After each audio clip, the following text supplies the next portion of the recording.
Today you're here with Janelle Berker for Your Story, His Glory, and we get to talk with Teana Weems. Yes, you recognize the last name. It is Pastor Weems' wife, Teana, and we are thrilled to hear from her today. Teana, I'm going to give a brief introduction for you, okay? And then we'll get started. Sure. So Teana Weems was born in Harriman, Tennessee in 1958. 57. Oh, 57. Thank you. She had two brothers, one that went to heaven when he was age 9. Yes. And the other still lives here in Johnson City. Correct. She was raised in the U.S. Air Force and attended 13 different schools in 12 years. Right. I attended two schools, actually. Wow. In all 12 years. Oh, wow. So you have lifelong friends. Yes, Right. and different perspectives about Sure. how big the world is and how small it was for me. Yes. It's yes. great. It's still a small world. It is. She married Reggie Weems in 1976. 75. 75 at the age of 18 and Yes. moved to California. Yes. 2 months out of high school. Yes. She raised 3 children and has 11 grandchildren. Teana has a bachelor's of nursing and a master's of theology studies and attended ETSU, King University, and Liberty University. She spent much of her career in the cardiac cath lab and home hospice. Correct. She enjoys teaching, cooking, traveling, and of course, spending time with her grandchildren. Of course. She enjoys foreign missions work and has been to 6 countries, and many of those countries multiple times, including the Ukraine 4 times since the war started. Right. And you plan to return to Romania this summer to work in a camp that ministers to children with cancer. Yes. Yes. Sounds very exciting. It is exciting. And difficult. It is very exciting. And it ministers to me. It's a blessing to me.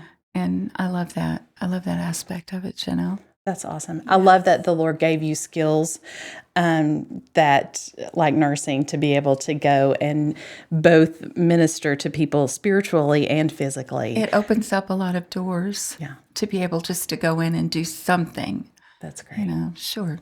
Great. I love it. So let's get started by hearing your story for His glory in finding out exactly how you met Jesus and when you became a Christian and how He's affected your life. Okay.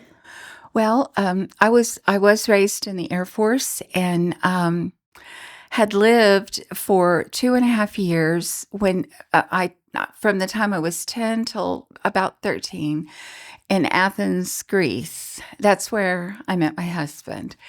And our family had moved to San Angelo, Texas. It was just me and my younger brother, Craig, who is 5 years younger than me, my mom and my dad. And I was at one of those places in life where I had left all my friends. We had just moved to a new area. I didn't know many people. I had started a new school. We lived in San Angelo, as I said, in West Texas, and the environment was different. Everything was different. And Janelle, I don't think I had really ever heard the gospel. I was not raised in a Christian home. I wasn't raised around. I wasn't raised around any Christians. There were no Christians that I knew, unless it would be the family of somebody. I knew a chaplain's daughter when we lived in Greece, and I had been invited to Bible school one week when we lived in Colorado, and I did get to go to Bible school. But I don't ever remember hearing, and maybe God just had not opened my eyes or my ears or my heart to the gospel. I never remembered hearing the gospel. And so we were at home one afternoon. My mother was 37 years old, and she was pregnant with her 3rd child. So my youngest brother had yet to be born. And we lived in San Angelo, and Mother and Daddy were fixing dinner. They were in the kitchen working. Craig was playing. And I heard on TV, Billy Graham preaching the gospel. So I went in and I sat down on the floor right in front of the TV. Just I couldn't stop listening to it. And he very clearly presented the plan of salvation. I heard every word of it, and you have to understand the context. I was not in a religious environment at all, nothing. But I heard this clear presentation of the gospel, and I was so moved. And I don't know if you all remember, but at the very end, after Billy Graham would share the gospel, he would back up and begin to pray, and the choir would sing "Just as I Am." And then he would look into the camera and he would say, "You may be at home in your living room. You may be in a bar. Wherever you are right now, you can ask Jesus to come into your heart and save you." And I was at this point crying. I knew I needed a savior. I knew I was so convicted. I got up, I went into the bathroom, and I locked the door.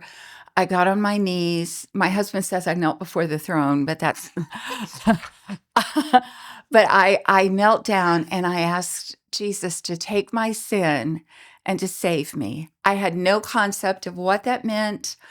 I just knew that I had been given the faith to believe him, and I believed him, and I cried out to him, and I know he heard me. Um, I got up out of the floor, unlocked the bathroom, and came out. Nothing had changed in my living room, in the kitchen. My parents were still working on dinner. My brother was still playing, but something had happened in me. And a few minutes later, just maybe 30 minutes later, a girl that lived down the street from me knocked on the door, and she said, "Teana, do you think," it was late in the day. It was getting summer. And she said, "Do you think you could go for a walk with me just around the block?" And my mom said I could go, and I went out with her, and she had come to invite me to church with her. And so that happened through the week. It was in the month of June. I don't remember the day, but I do know the following Sunday, I got to go to church with my friend. And that day, I made a public profession of faith. And about 2 weeks later, I was baptized in this little church. I'd never gone to church before, in this little Baptist church in San Angelo, and that's where I began to grow. That God got your attention, Yes. changed your heart, gave you new life, Yes. and had sent this girl to your house. Don't even remember her 30 name. minutes. Yes, exactly. 30 minutes later. Right. So that he could begin a relationship with you. Yes. Yes. I love how intentional he is Yes. about loving us, and wanting to be in a relationship with us. Yes. Like, he reminds us of that over and over and over, and we miss it. And then it's shocking when it happens. It's shocking. Yeah. It's shocking. I appreciate you talking about the Billy Graham aspect, because, I think there's a lot of skepticism when it comes to televangelists, and even people who did come to the Lord in that way also have skepticism about what actually happened in their living room.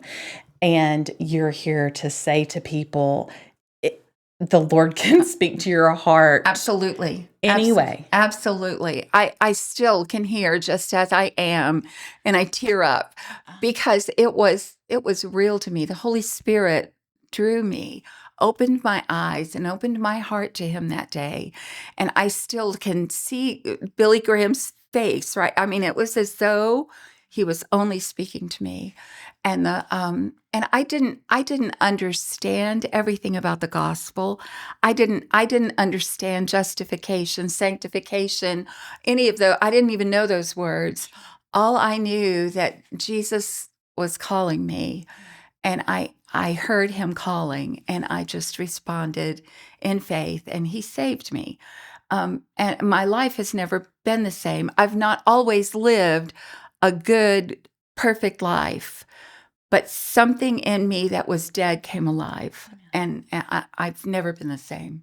Never. It's incredible. It's also incredible that it's not something you knew anything about. No. So you didn't have any preconceived notions about what was happening, or that maybe it wasn't happening the right way. Right. That it was just simple faith Right. in knowing Him and coming to faith in Him. Yes. That's awesome. Thank you for sharing that. So you were 13. Yes. And you began. It was like a week or so before I turned 14. So it was right there. I was right on the cusp of turning 14. So what was that conversation with your parents when they were not believers? It was difficult because they were skeptical. My dad had made a profession of faith when he was young. He had actually he went for a semester to Carson Newman, so he knew the gospel story. He had made a profession of faith, but he had walked away from the Lord. He and in fact later said he became a Christian when he was in his 40s after I was married. My mother was raised around the gospel. It's just that we didn't have a Christian home, and that was never shared with us. So we knew nothing we didn't go to church. We knew nothing about the gospel. In fact, I remember when I lived, we didn't have a lot of money when I was growing up. My dad was enlisted. He was not an officer. So we lived poorly, and just like a lot of people in the military do. Sorry. And I remember a lady down the street from us had come to my mother and asked my mother if I could come to Sunday school with her children. And my mother told me no, because I didn't have shoes to wear. And I did have shoes. I had a pair of tennis shoes, but they had holes in them. And at that point, they couldn't buy me any new shoes. And she didn't want me to go to school or go to church with holes in my shoes. So, I mean, I knew I was clueless when it came to anything having to do with God. I had learned the Lord's Prayer. My dad taught that to me. And I knew, now I lay me down to sleep. I pray the Lord. Sometimes I would say that, but I didn't know. I had no concept of what I was doing because nobody prayed in our house. So when I went to my parents and told them that I was saved, my dad said, "So you got religion?" And I said, "I don't think so. I think I just prayed and asked Jesus to save me." And I asked my dad why it was that Jesus had to die on the cross. I didn't understand that. And he really couldn't tell me. He didn't really know.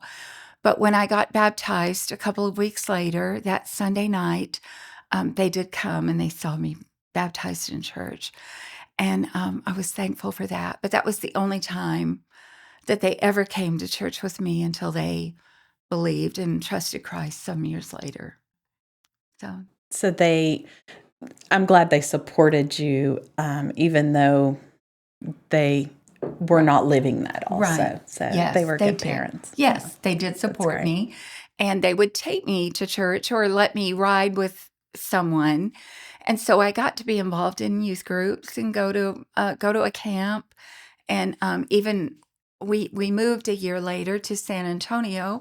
And even there, I didn't get to go on Sunday mornings, but I got to go on Sunday nights because the youth pastor and his wife would pick me up at my house and take me. So I got to be involved in church in a Sunday night youth group until I was able to drive and take myself. So, yeah. That's great. Will you briefly tell us about your brother that passed away? Since that was mentioned earlier. Sure. Jimmy was born in San Angelo. I was saved in June. Jimmy was born in November. My mother was pregnant, and I also had a brother I mentioned 5 years younger than me, Craig. So Craig was 10, and I was 14 when Jimmy was born. And he was born there in San Angelo. About 2 months before he was born, the mailman, the man that delivered mail to our house, had given my mother a little book written by Dale Evans Rogers.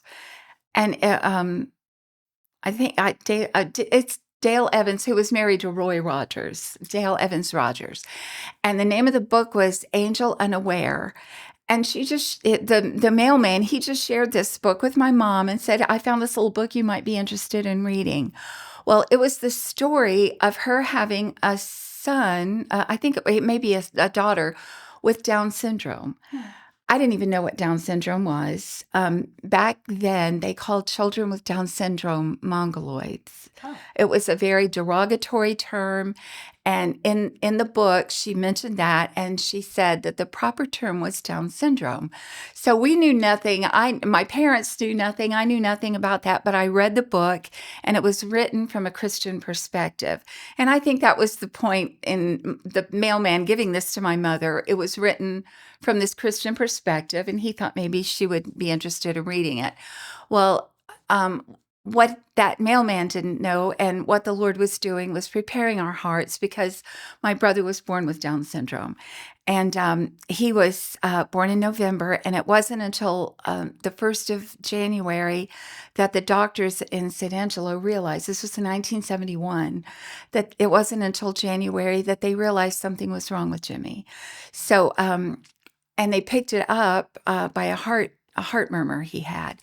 So they sent my mom and my dad with my brother Jimmy down to San Antonio to a larger hospital for a more thorough evaluation.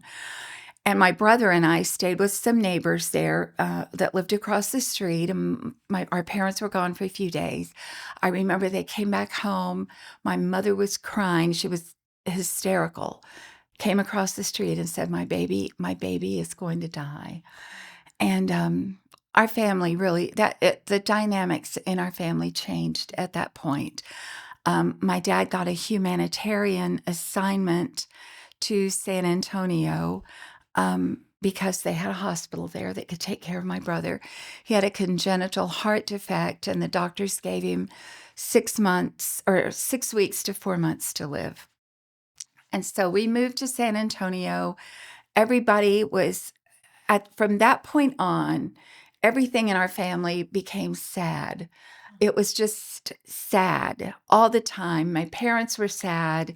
My brother and I pretty much began taking care of ourselves, which we had done that for a good part of our lives anyway. We had an unusual situation growing up, but Jimmy became the center of, we loved him, but he became the center of the focus of our family. And we lived in San Antonio until my dad retired in 1975. And at that point, we moved, my parents retired and moved back to Bluntville, where family was, Bluntville, Tennessee, so they could be surrounded by family. And Jimmy lived to be 9 years old. And during that period of time, my parents did come to Christ. They came to know the Lord. My brother got saved. All of my family came to know Christ through Jimmy's influence. And he wanted to ride the Tweetsie Railroad. And so all our family took him. When I say all our family, at that point I had married, had 2 babies, 2 little girls. One was 6 months old, was 8 months old. One was 2. And my mom and dad, one of my grandmothers, I had a niece and another little girl. We all went up to Tweetsie. My dad was off that month. All of us, except for Craig, my brother, went up there, and we got on the train. And they have a little train robbery. They do a little show. They have a train robbery on the train, and like you're being robbed. Jimmy thought it was real. He went into cardiac arrest and died on the train. So that was a very devastating time for us. And then we had to come back, find my brother, and tell him that Jimmy had died. So devastating time, yes. So very difficult, but my parents at that point were involved in a church. The church did come around them and supported them, supported my brother and us. And God was good to surround us with the family of God. That is incredibly sad. But the good is that he He used it touched so all many. for his good. That's Yes. right. Yes. That's right. And your family come to know him, and so Jimmy had a huge influence in your family. Huge influence in our family. Yes. The Lord really used that sickness to draw my family to himself. Amen. Yes. Yes. It's so hard as we live our lives, and we've been talking a lot about that in our community group at church, how it's hard to live through the difficult and look at God at the same time and see him. Yes. And just last week, we were talking about how that Job, at the end of his trial, and God begins speaking to him, his response was, I see you. Yes. And so how hard it is to walk through trials that are so devastating, yet to get to the end of those and say, I see you, God. Yes. Yes. So it's incredible that even through those difficult moments, your family saw God, Yes. saw him at work, saw the family of God hug, Yes. surrounding them in a positive way. And my family felt seen by God, and and that's what the church does for us. The church lets us know God sees you. We see you. I haven't even told any of the story of Reggie and me, but Reggie had just become the pastor of a small church in Johnson City. So we were surrounded by that church, plus the church we had come from where my parents were.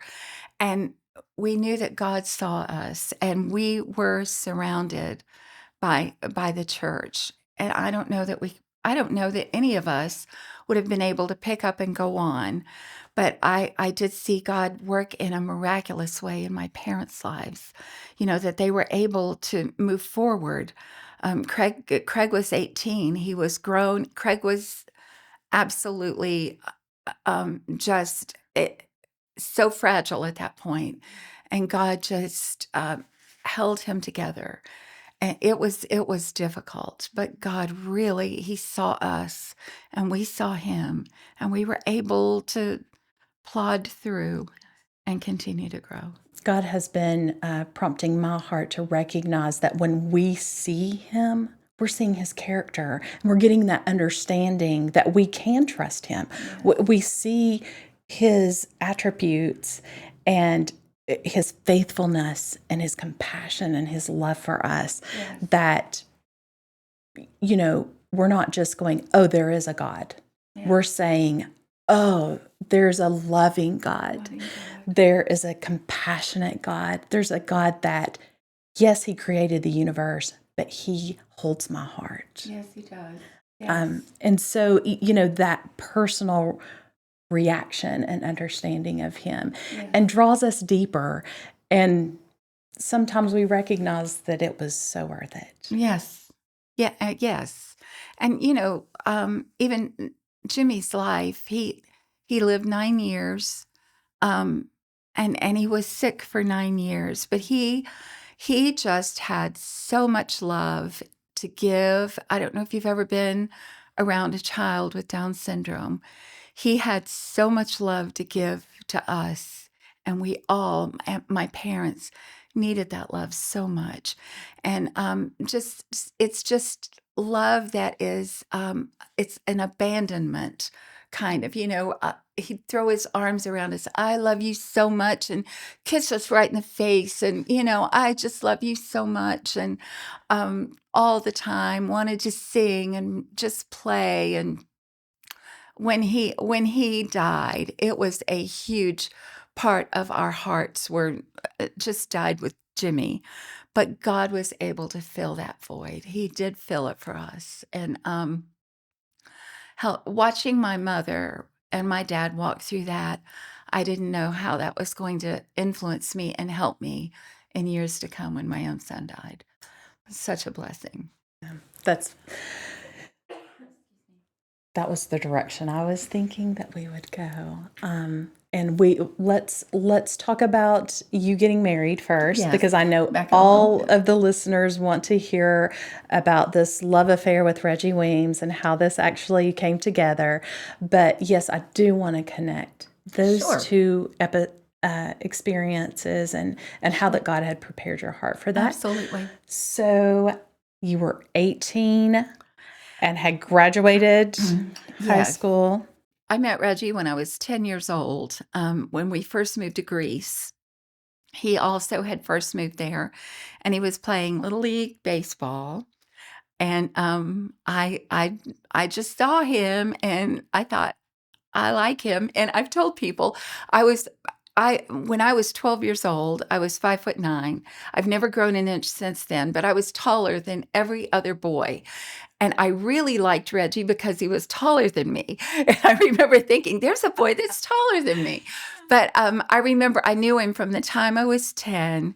And by the time I was 12, I knew I was going to marry that boy. I loved him.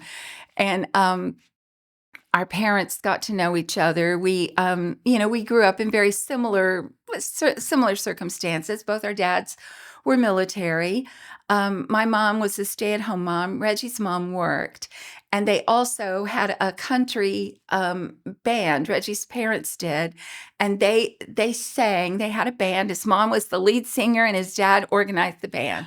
So they played guitar and they sang all over Europe. They would go on these cruises, and at the NCO club and the officers club, it was Jenny Lou and the Country Swingsters. I love that. I didn't know this. Yes. And so, he would always say, my parents are famous. That's great. Yes. So do you have recordings of this in your Oh, home? we've got some recordings of them. His That's mom awesome. was they both were great singers. And their story alone is awesome. But we met when we were kids, and I used to listen to his dad's radio program on Saturdays, and I really knew his dad before I knew him very well.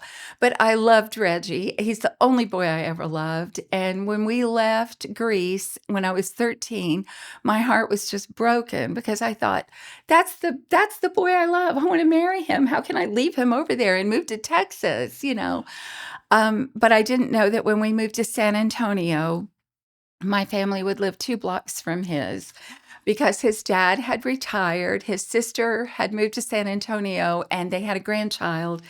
And his mom and dad wanted to move right next door to that grandbaby, which was 2 blocks from where I lived. So Reggie and I ended up going to the same high school. He was a year ahead of me.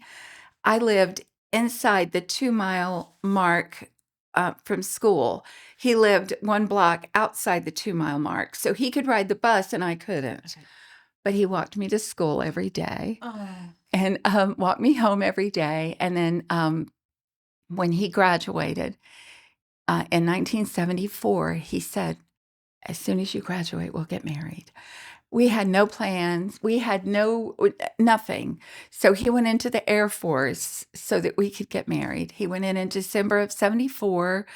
I graduated in 75. My family moved to Blumpville, and I actually completed everything not online. It was by mail, but I finished my courses. And I was handed my diploma at the school a year later, but I graduated in June. We got married on August 5th. He flew to Tennessee and got me, and we moved to California. I'd never been away from home in my life. Wow. We moved to California, and I cried for months because I was homesick. I missed my mom and my dad and my brothers. I especially missed Jimmy, but I married the love of my life, and Reggie he was actually in language school. He has the ability to learn languages, and they test you for all that when you go in the military. So they trained him for a year and a half in Arabic, Egyptian Arabic. And so he learned Arabic. He became fluent in Arabic and became a translator, and which was pretty cool. I thought that was pretty cool. And I thought, oh, now the Lord, Reggie had gotten saved when he was 17.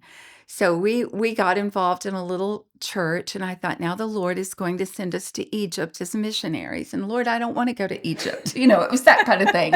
Lord, please, I don't want to go to Egypt. But we were married, and ended up. He went to NSA the last year, and we moved to up to Laurel, Maryland, What is NSA? at National Security Agency, Okay. where he was doing, interpreting, translating for the Air Force. I thought, what are we going to do with our lives? I just didn't know what we would do with our lives. My family lived in Blumpville. His family was still in San Antonio. We were up there at NSA, and I got pregnant with our first child. And so I had Stephanie. She was born at Walter Reed Hospital in Washington, D.C., and we had no clue what we were going to do. But Reggie and I had been attending a small church up in the Washington, D.C., Laurel, Maryland area. And there was an evangelist that came from Bristol who, it's amazing, who was holding revival. And he preached out of Isaiah, whom shall I send and who will go for us? And Reggie came home that night and he said, I believe God is calling me to ministry. I don't know what to do with this. I believe God. And I thought, Reggie had made a book, done some book reports in high school, but he had never done any public speaking. And I kept questioning that. Are you sure about that? And he said he was sure. So long story, we had the baby. He got out of the service. We moved back to Blumpville, and he enrolled in, it was Graham Bible School, which was in Bristol, and just started school there, and went to work as a secretary in a church in Blumpville where my parents went. And so he later on became the youth pastor, but he was the secretary. He was the pastor's secretary at the church. That was his first job, and he was going to school. We did everything backwards. So he went on to school. We went on to have our second child, Angela, while we were still in this big transition in our lives. And he had maybe 2 years of Bible college under his belt, and he assumed the pastorate of a church in Johnson City, East Park Baptist Church. And we were as poor as church mice, and he only had 2 years of Bible college and 4 years of military service, and 2 years experience working in a church, and he took this church. So he was, 24 maybe, and pastoring a church in Johnson City. So we have spent the rest of our time going to school. He's 68 years old, and he's still enrolled in some classes, and doing some work on another degree. But we have done everything backwards. I laugh about another degree because he has how many doctorates in theology? He has 3 earned doctorate. One, whatever it's called when they give you one honorary doctorate. And he has 3 master's degrees. He's working on his 4th. And he loves it. He just loves that. You have to at that point. Sure. Yes. Yes, he loves that. After we had the children, we went on, after we had the 2 girls, we had moved to Johnson City. Jimmy had died, and I wanted another baby. And so I began to pray and ask the Lord to give us a son. And I prayed, and Reggie prayed with me. We were asking God to give us a son. And I got pregnant, which was such a miracle. And we were just so excited. And at about 16 weeks, I lost the baby, and was pretty devastated, as you might imagine. And after that, I began to pray, Lord, please give us a son. I would pray the prayer of Hannah, and I cleared a place in our house where I was going to put the crib, and I had a little bassinet that I put there. And I would go there every morning and open up my Bible and pray and ask God to give us a son. And so I got pregnant again, and the baby was actually growing in the ovary, not the fallopian tube. And uh, just never, the baby never moved. And so they had to remove the ovary and the fallopian tube, and lost that baby, lost that ovary and that tube. And my chances at that point were cut in half for having a baby. And Reggie told me, he said, "We can't do this anymore." And I said, "Please, let's just try one more time. This has been 2 years in a row." So in 1985, I got pregnant again, and it was with a lot of fear and trepidation because I just wanted this baby so much. 1984, I'm sorry. I got pregnant again, and we were at about 12 weeks, and we lost the baby. And at that point, we just Reggie said, "No more, no more." He couldn't see you hurt. He just it was heartbreaking. It was just heartbreaking, and my parents were devastated. And it wasn't as though I was carrying the baby for 6 weeks and didn't know I was pregnant. We picked out names. I felt the baby move, and it was heartbreaking. So when I got pregnant with Jonathan, we just faced that with every day. Lord is a gift from you. Every day is a gift from you. And on August 5th, 1986, on August 5th, I had an 11-pound baby. It was our 11th anniversary. I was 11 days overdue. It was just amazing. Wow. We had Jonathan David, and he was the golden child. For this child we prayed, and we had John, and felt like our little family was complete. And we had the two girls who were, I guess they were about 8.5, and 6.5 years older than John. So there was a big age gap, but we had the baby and loved that child so much. And John was born, Reggie says, smoking a cigar, saying, "I'm in charge," Our girls were very compliant. They were, I could go sing in the choir and sit them on the front pew of the church and say, "Now you sit here till I come down and don't move." And they would sit there and just be good, never do. And I thought I was the perfect mother. I didn't know. I just had two perfect little girls. So, because we had Jonathan, and he was a handful. He was all boy, and 11 pounds of energy, and it was a lot of fun. We felt very fulfilled. Look what God has done. He's given us this child. That's a good thing. I remember talking to your girls when they were in high school and saying, do you fight with your brother? Does he get on your nerves? And they're like, "Oh no, he's hilarious." Yes. He is the funniest person. And I'm thinking, that's crazy. Oh, yes. I spent my life being annoyed with my brother and vice versa. Oh, yes. So I thought that was Craig really and I were cool. like that. Yes, yes.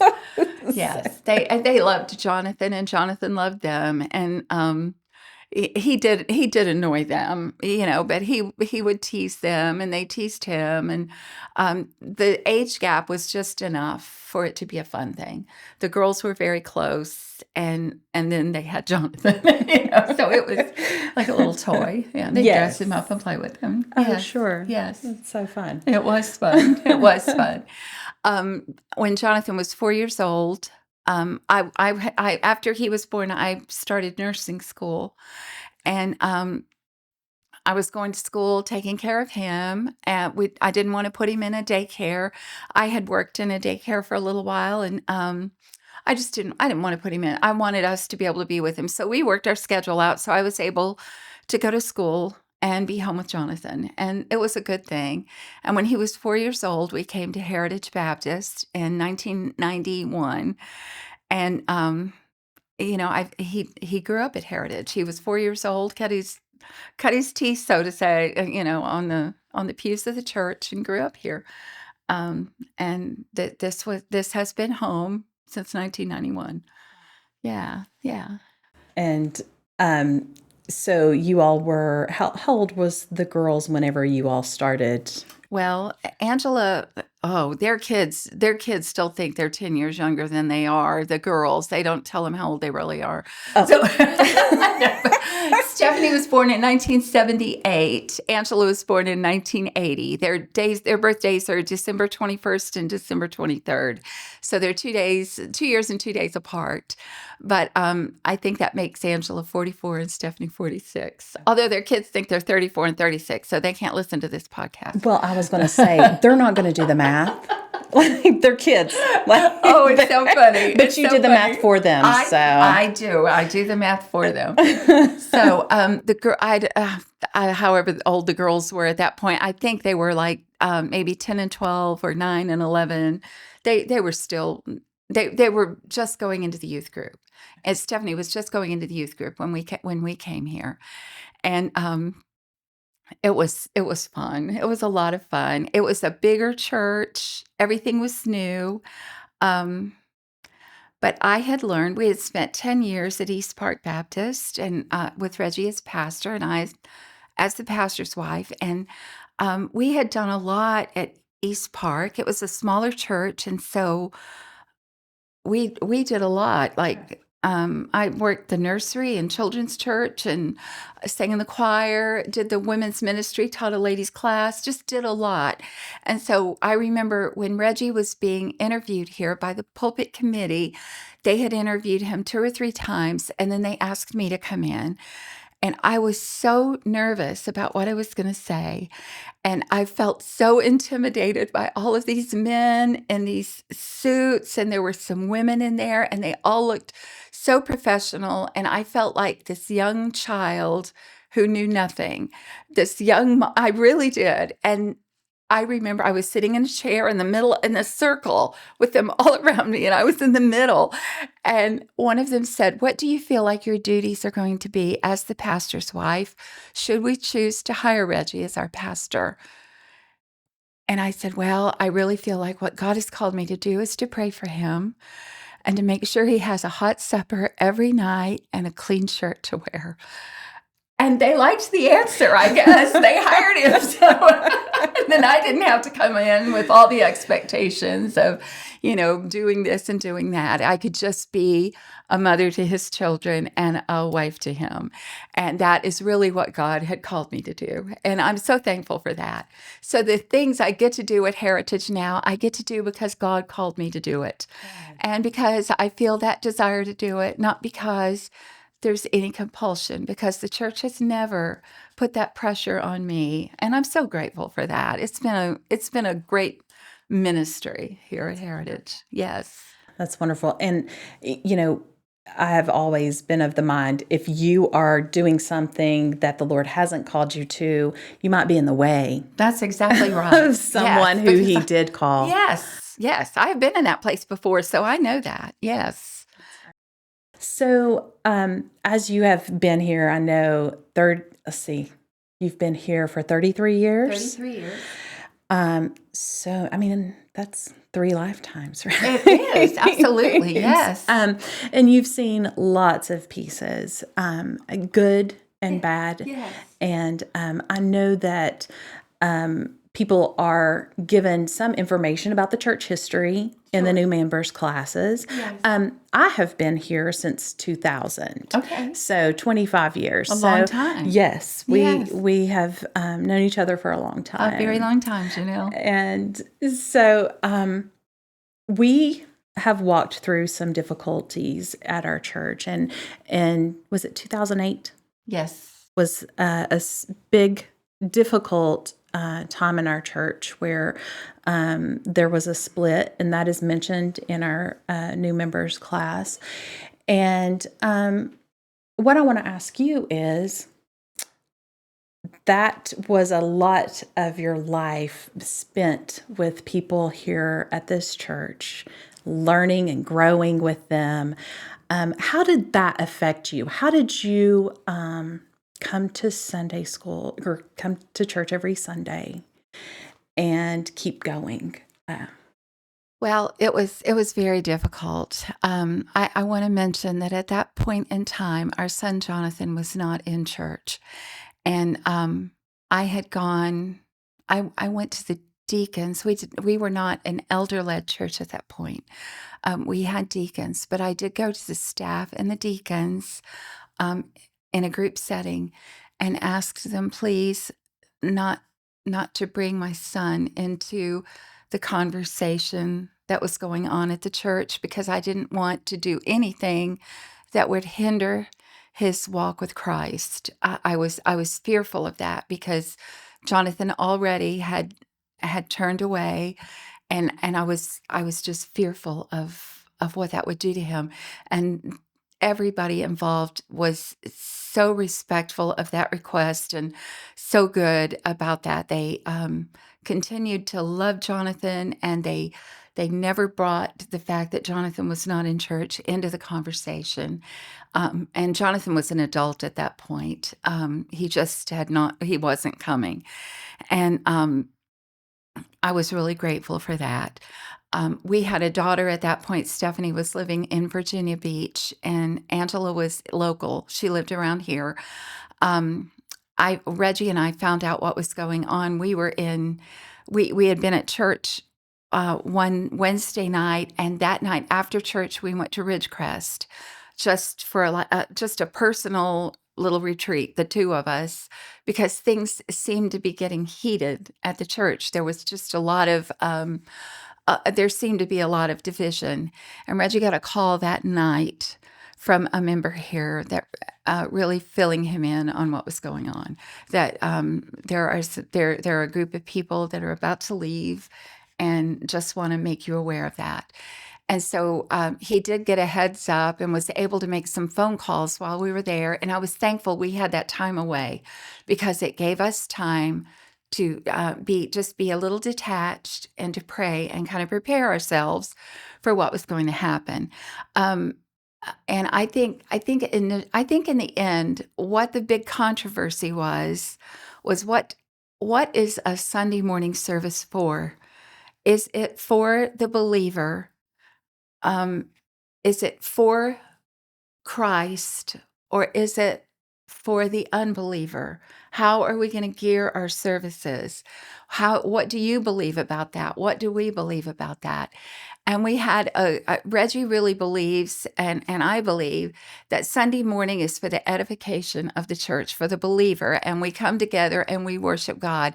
And we had a group who really believed that it should be more evangelistic, that we should be looking out, be looking at unbelievers, and gear the service more toward a seeker-friendly church for people that are coming in looking for Jesus. And there was just a lot of there were books being written at the time. There was a lot of how do we see the sovereignty of God?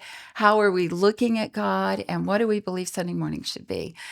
And it became a very heated discussion at times. It was some very lively business meetings and private meetings. And my husband felt very confident that God had called him to be here at Heritage.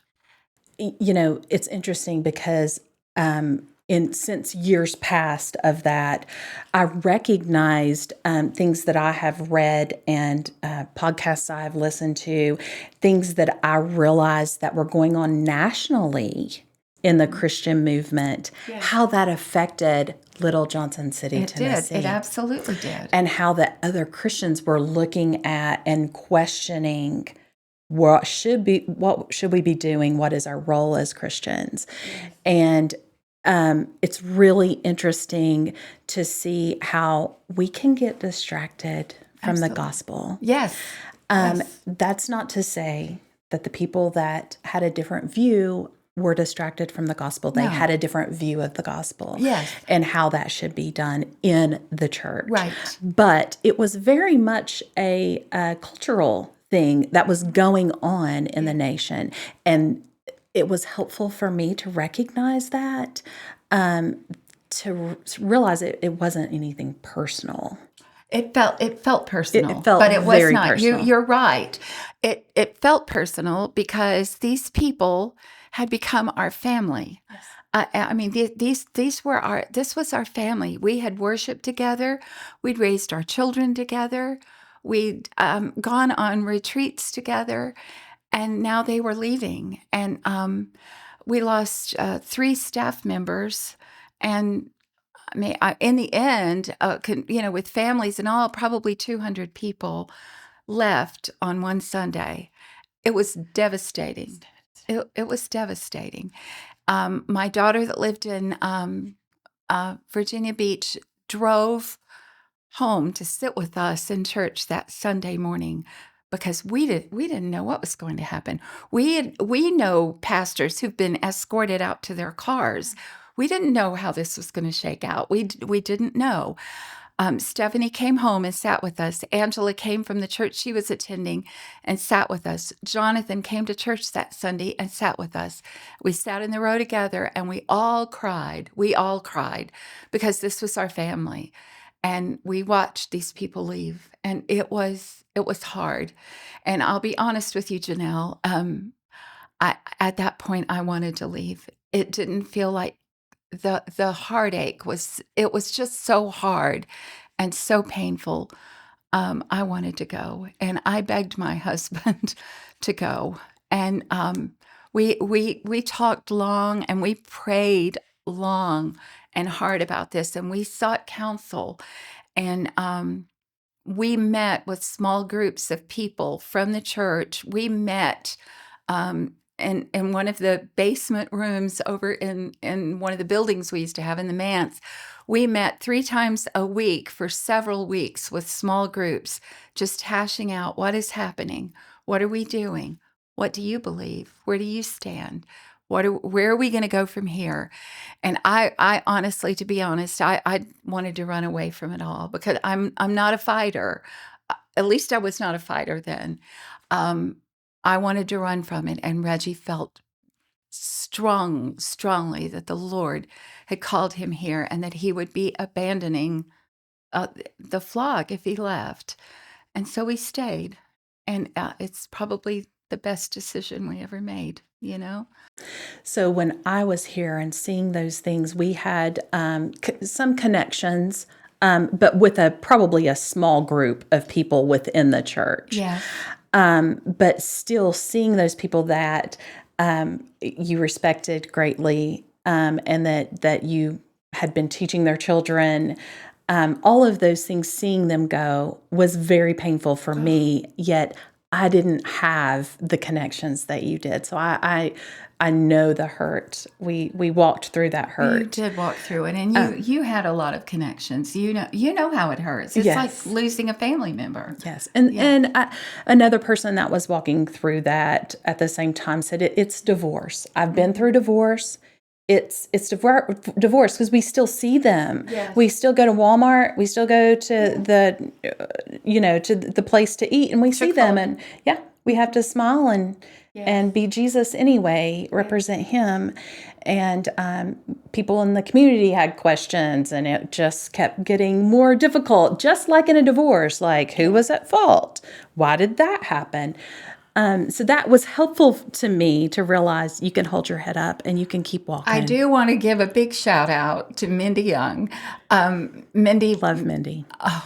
Mindy is my sister. She was my friend before all of this happened. She was my friend through this. She and her husband left. Her husband was on staff. They moved to Colorado. Mindy is still my friend, and I love her. She's my sister, and I love her.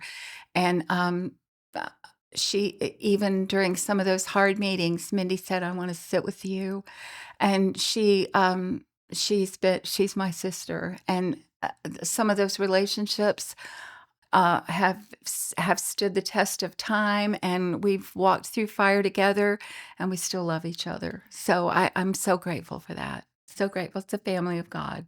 Yes. We're the family of God. That's right. We're to spend eternity together, That's right. That's Yeah. right. And when we love the Lord first, then we can love others, That's right. even when things are hard. Yes. And I love that you brought that in, because that's one of the points of this podcast, is for us to see that everybody in our congregation have walked through some of the dirt. Absolutely. But we still love Jesus, Yes. and we can rally around each other and continue this community. I actually love now that our church is healthy, and the elder led is a blessing from the Lord. Those men who are serving our congregation and loving us and praying for us is such a blessing. It's also great for me to be able to compare our congregation now, um, and say to others, this is what healthy congregation looks like. Yes. This is what we are doing. This is how we love the Lord. And this is how we're making disciples here and around the Around world. the world. Absolutely. And if you want to question some of the things about the church that you're going to, that's great. Yes. Ask the right questions. Not only are they teaching and preaching the gospel, are they living it out? Yes. And I can say our congregation at Pastor Reggie's lead is doing that. And I think so. I believe that. And I love the transparency I see in our people. Um, I don't see pretense. I don't see people trying to be something that they're not. I love that, because I think a part of it is because we have walked a long time down this road together. And Janelle, you've been here since 2000. You know all my dirt. I don't have things to hide. You know me, and I want to be known like that. I want our lives to be open like that. It's a good thing. It's we all want a little privacy, but I don't want secrets. I want my life is out there, and I want you to know me. I love that. And I think we learned those hard lessons the hard Yes, way. absolutely. And we walked through those difficult days and with such fervent prayer. And I know my heart was, God, heal us. Yes. And to sit in this place and see where He has given us this transition, and see people pouring into our church hungry for the gospel. Absolutely. And they say, I'm here because you are preaching the Bible, Yes. and this congregation loves the Lord. They do. Hallelujah. Amen. Like, come on. Yes. And it just feels like just so many blessings from the Lord at this point, to get to sit back and enjoy Absolutely. when we had walked through the difficult things before. And I, like you, said it would be so much easier to walk away. Mm-hmm. And you see people out and they say, you still go to that church? Yes.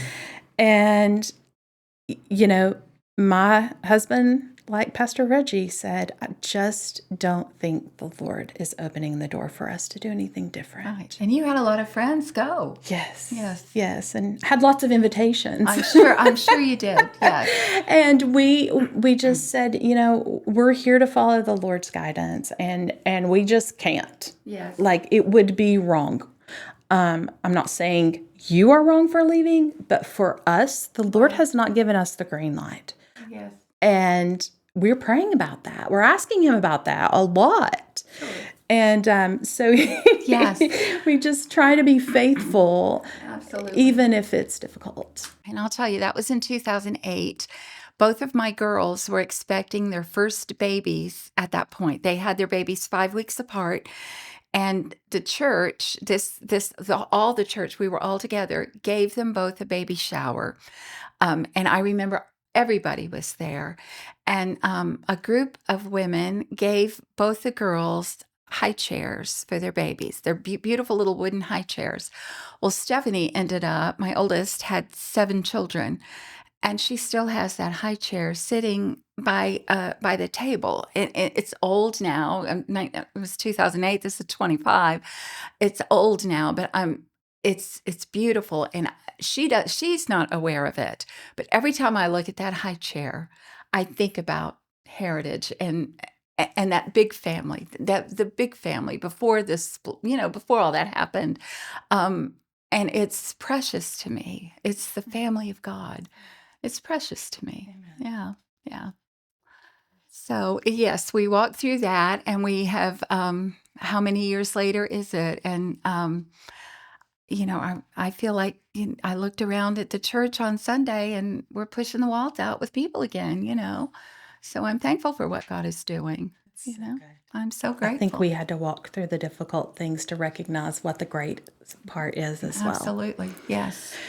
And I'm enjoying community in our church. Me too. It's, Me too. It's great. And I'm hopeful that this podcast pushes that forward as well. Absolutely. Me too. Me too. So you and Pastor have been married for how long now? 49 years. 49 years. Yes. Okay. That's Yes. amazing. So during that, let's touch a little bit back on your kids. Yes. So your girls both had loved the Lord for a long time and stayed firm, even despite the bad examples maybe that they were given. But it did affect Jonathan. It did affect Jonathan, and Jonathan had a lot of bitterness in his heart toward the church. He was hurt. I can't blame everything on what happened, because Jonathan, just like me, Jonathan had a rebellious heart, just like my heart. And Jonathan got involved with, he started drinking. He moved to Asheville, and his life just kind of fell apart. He was away from home. He was away from the church. And he had some great friends, but he was in a completely it was a different group of friends, a different scene. And he came home in 2018 and asked if he could just move back home with us. He was not in a good place. And he did. He lived with us for 3 years. And we didn't realize until the last few months of his life that Jonathan was an alcoholic. And not just an alcoholic, but very sick alcoholic. And he just was not able to function on his own anymore. And he lived with us, and it was difficult, but it was sweet, because Jonathan loved us, and he demonstrated that so much. I would come in. I was doing home hospice during those last few months or last 3 years that he was at home. And I would come home from work in the evenings, and Jonathan would take my shoes off of me. Every day he'd take my shoes off of me, and just so kind. And he loved his dad, loved his nieces and nephews, and his sisters. And as you know, things progressively got worse with him. His liver began to fail, and he had a couple of hospitalizations, and he eventually died on February 10th in 2022. He spent almost 2 weeks in the hospital before, and on the way in to the hospital the last time, John knew he wasn't doing well. And on the way to the hospital, he said, "Mom, I'm going to tell you this, and I don't want to have to say it again." He said, "But when I die, if I die," he said, I want to be cremated." He said, "And I want some of the ashes to go to each one of the girls." He called them Hope and Renee, his 2 sisters, Stephanie Renee and Angela Hope. He said, "I want Hope and Renee to have some of my ashes, and I want you and Dad to have the rest. But I want you to take some of my ashes to Northern Ireland, where Dad loves," which Reggie loves Northern Ireland, the home of C.S. Lewis. And he said, "I want you to scatter them there." And he said, "And I don't want to talk about that anymore." And we got to the ER, and he told the nurse, he said, "I'm a raging alcoholic." He'd never said those words before. And we got into the hospital, and he had so much shame And he was so sorry, and there was nothing he could do to go back and fix it. And it was sad. It was sad, just very sad. And we let old friends that he had separated from and hadn't seen in 3 years, we let his old friends come in and see him, and new friends come in and see him because he had been so isolated. And people got to say their goodbyes to him and tell him they loved him. And he, the last day before the day that he was actually intubated, we were in the room with Jonathan, just me and Stephanie and Angela, Reggie, and John. They had put him in ICU, and the girls had taken markers and written on the glass walls of the ICU scripture verses, and they were playing music, Christian music. And he was in there, and he was overwhelmed. And he said, Stephanie called her Renee, would you pray? And Stephanie prayed with him and prayed with all of us. And it was just heart crushing. And then he looked over to Angela and he said, Hope, would you pray? And she prayed. She prayed heaven down. And then the room got quiet. And I said, Jonathan, do you want to pray? And he just began to pour his heart out to God. God, I am sorry for everything I've done. I've been hiding from you all my life. And wherever I hide from you, Lord, you always find me. And he prayed this prayer that was a gift to us because he was intubated that night and was never able to speak again. And so we were able to conclude that precious life with such hope because he had given us that hope. That was a gift from God to us. It was a gift. And so we have walked these past 3 years with great hope, knowing we are seen by the church, we are seen by God, and we can see God. The church has been a gift to us. I know the elders came up and prayed with John and for John, and people came up and prayed with him and for him. And then after he died, the church surrounded us with so much love. And this church has walked with us through the joys and the sorrows of our lives.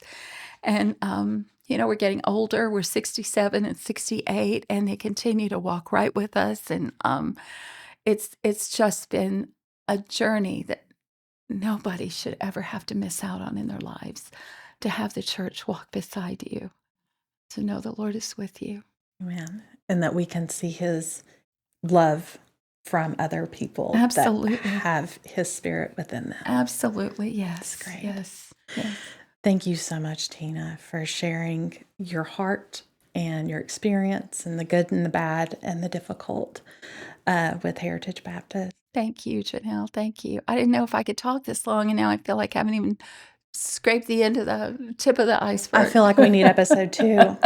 I had so many other things I wanted to talk to you about as well, and we've run out of time. Thank you so much. Thank you. You've been a blessing to me. I know you've been a blessing to others.